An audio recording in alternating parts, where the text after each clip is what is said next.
Invasions that altered Indian history.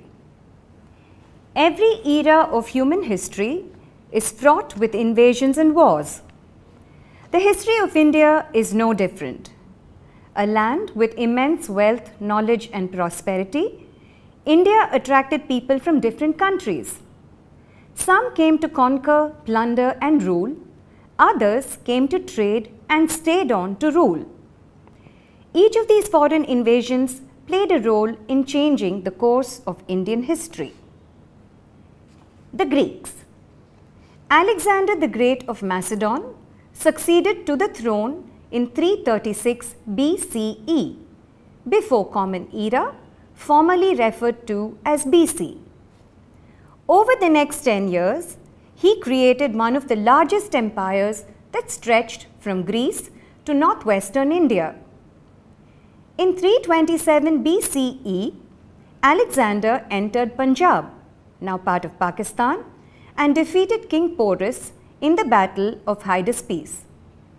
This battle opened India up to Greek political and cultural influences for many centuries to come.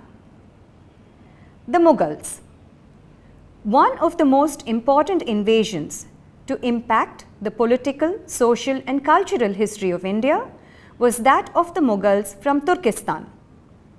At the First Battle of Panipat in 1526 CE, Common Era, formerly referred to as AD, Babur conquered the ruler of the Delhi Sultanate, Ibrahim Lodi, to establish the Mughal dynasty.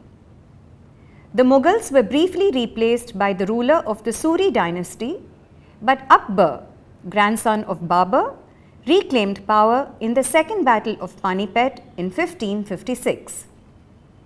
The 331 years of Mughal rule in India ended in 1857 when the last Mughal emperor was exiled by the British. The Europeans. The end of the 15th century saw the first Europeans, the Portuguese, visit India. The Portuguese were the first to visit and the last to leave India. Even when India won her independence in 1947, the Portuguese were in control of Goa, Daman and Diu. In 1961, these enclaves were taken over by India using armed force. Even today, the culture, buildings, language and cuisine in these regions bear testimony to the 450 years of Portuguese rule in India. The French were the last of the Europeans to set up trade in India. The French East India Company was established in 1664 for the purpose of trade. However, this intention changed, bringing them into conflict with the British. The series of Carnatic Wars between 1744 and 1763 ended with decisive victories for the British, leading to the establishment of the British Raj. The British East India Company was established in India at the beginning of the 17th century to build trade. Soon, the intention of commerce was replaced by the acquisition of territories, and the British gained control of Bengal after two major battles, the Battle of Plassey in 1757 and the Battle of Buxar in 1764. Over the next 100 years, the British quelled many local uprisings and annexed native states to become the undisputed rulers of India. Starting with the Indian Rebellion of 1857 and the founding of the Indian National Congress in 1885, voices for self-government by the Indians became louder and louder. After several struggles and civil disobedience movements, the British exited India in 1947, but not before they left behind strong influences of their rule in every aspect of Indian society: its education system, language, culture, political framework and social habits. This is true of all the invaders who came to conquer or trade and stayed on to rule and left their imprint behind in different parts of India. So from the passage, these are all the salient features that we have got put down for you. Let's look at it one by one. As I told you, we were looking at 5 invaders who came to India: the Greeks, the Mughals, the Portuguese, the French, and the British. Now with the Greeks, it was Alexander the Great. He came in the period of time that is known as before Common Era. Now he succeeded to the throne in 336 BCE and invaded India in 327 BCE. That was when there was this very famous battle of Hydaspes, which happened when he fought with King Porus. And over the next 10 years, he had expanded his empire to span from Greece to northwestern India. This is the information about the Greeks that we can learn from the passage that we have for you. Now when you look at the Mughals, they came from Turkestan, and Babur established the Mughal Empire in 1526 in the first battle of Panipat. Now there was a short period of time when they lost their empire to the Suri dynasty, but again in 1556, Babur's grandson Akbar reclaimed the throne, and then the Mughal Empire continued for a period of 331 years until it ended in 1857. Now when you read the passage, you will find that the Mughal rule ended with the time of the Indian Mutiny. The last Mughal emperor was exiled in the year 1857. The Portuguese, they were the first to come and the last to leave. They arrived towards the end of the 15th century, and they were present even when India got her independence in 1947. It's only in 1961 when Goa, Daman and Diu were taken over by force by the Indian army that the Portuguese left, and their rule in India spanned about 450 years. That is a lot of time. The French were the last of the Europeans to come, and initially when they came with the intent to trade. But then that desire changed to wanting to acquire property, acquire territory, and that brought them into conflict with the British. And there was a series of wars known as the Carnatic Wars between 1744 and 1763, in which they were decisively beaten by the British East India Company. Now this laid the foundation for the British Raj, okay? And it also saw the decline of the French in India. The British came to India at the beginning of the 17th century, and they set up the British East India Company with the intention to trade. But then again, as it was with the French, their desire for territory grew, and the Battle of Plassey in 1757 and the Battle of Buxar in 1764 gave them control of Bengal. Subsequent to that, over the next 100 years, they saw a lot of expansion happening, whereby they started expanding their empire into many parts of India. But what happened around 1857 was when the Indian Mutiny happened, and then subsequently in 1885, the Indian National Congress was set up. This was a time when the voice among the Indian people grew for wanting self-government. There was open revolt happening against the British, and subsequently in 1947, they left. Now, all of this is the information that we have taken from the passage. Now what are we going to do? We are going to see how all of this can be plotted on a timeline. When you put all of this information into a timeline, what you will find happening is that it is easy for you to assimilate the information so you understand it better. You will also be able to see the sequence of events that happened. You will also be able to see how all of these invasions pan out with each other. Like you will find that the French and the British were around at the same time. The Portuguese came much earlier and stayed much longer. You can collect a variety of information when you put it all together in a timeline, and most important of all, it becomes easy for you to understand what that whole passage is all about. So now what we are going to do is we are going to see how all of this information in a timeline will look. So now we have here a timeline for you. It has been compiled taking in all the salient features that we had put up earlier on the board for you. and now we will go through this together. But before we do that, some points for you to keep in mind. This timeline is not to scale.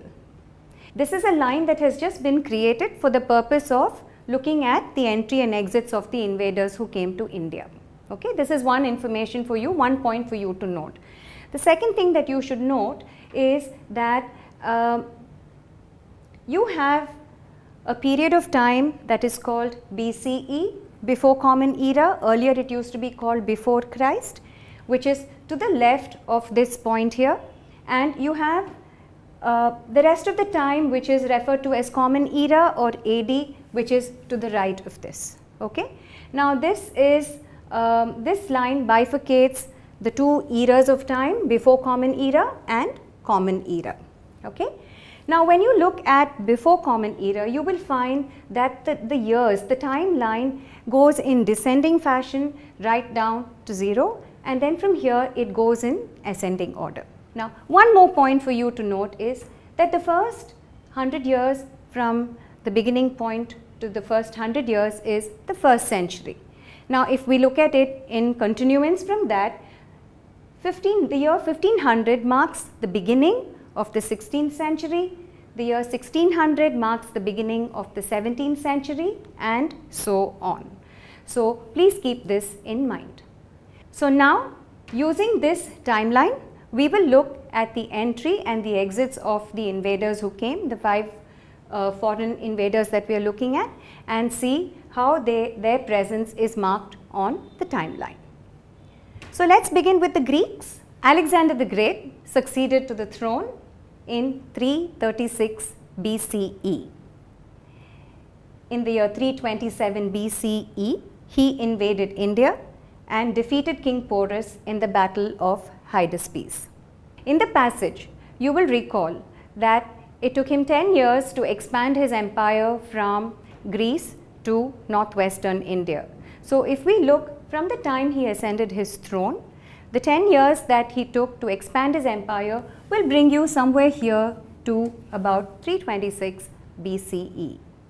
Now, we don't know from the passage, there is no information about when they left. So all it says is that Greek influence persisted in India. It stayed in India for a number of years, for a number of centuries. So it is left open. Now we will look at the Mughals.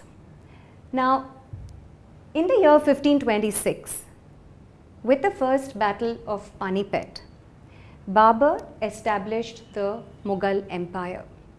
Now the Mughal Empire ran for a long period of time, for about 331 years, and it was in the year 1857 that Mughal rule in India ended. Coincidentally, it is also the year when the Indian Mutiny took place. In the middle, for a brief period of time, the Mughal Empire lost their power to the Suri dynasty, but then in the year 1556, Akbar reclaimed power with the second battle of Panipat. We will now look at the Portuguese. The Portuguese came to India towards the end of the 15th century, and they stayed on for over 450 years, right till 1961. Even when India won her freedom in 1947, the Portuguese were still present in India.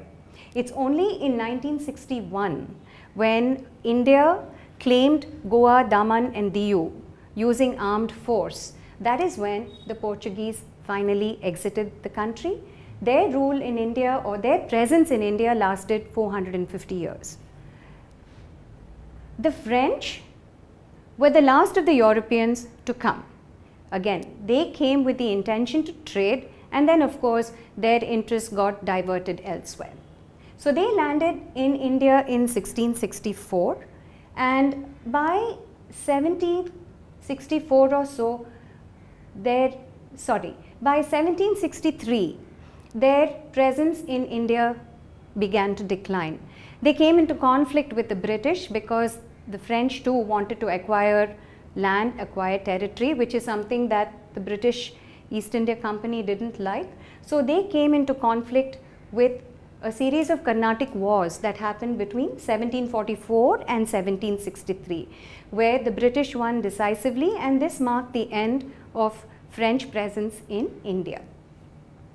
Now the British, they came to India at the beginning of the 17th century and they were there till 1947.